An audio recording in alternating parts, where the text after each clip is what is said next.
يا أيها الذين آمنوا لا تقدموا بين يدي الله ورسوله واتقوا الله إن الله سميع عليم.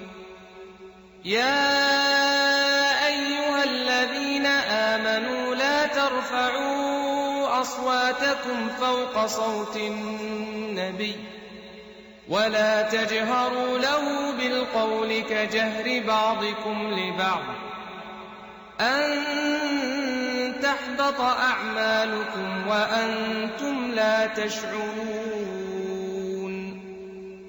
إن الذين يغضون أصواتهم عند رسول الله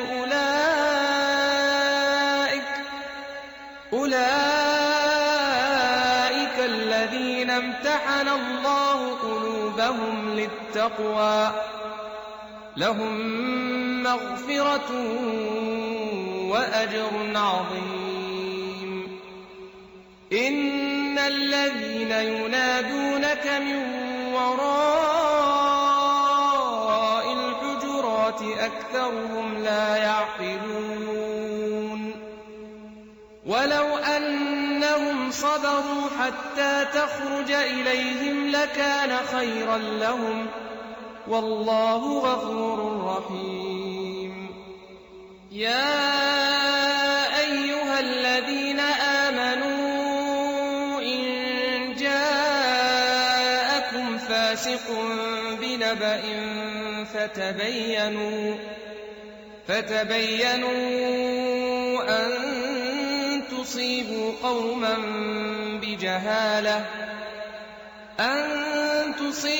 قوما بجهالة فتصبحوا على ما فعلتم نادمين.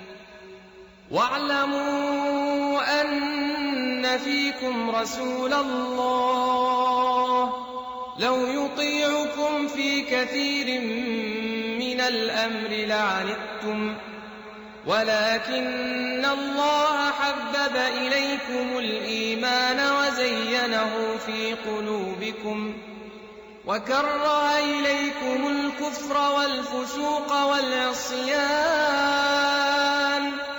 أولئك هم الراشدون.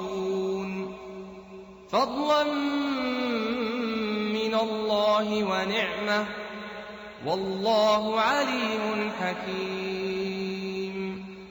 وإن طائفتان من المؤمنين اقتتلوا فأصلحوا بينهما فإن بغت إحداهما على الأخرى فقاتلوا التي تبغي حتى تفيء إلى أمر الله فإن فاءت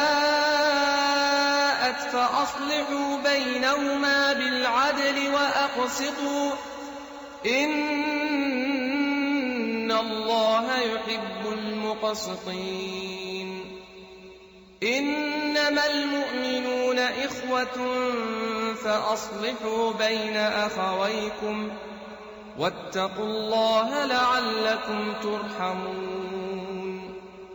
يا أيها الذين آمنوا لا يسخر قوم من قوم عسى أن يكونوا خيرا منهم ولا نساء من نساء عسى أن يكن خيرا منهن ولا تلمزوا أنفسكم ولا تنابزوا بالألقاب بئس الاسم الفسوق بعد الإيمان ومن لم يتب فأولئك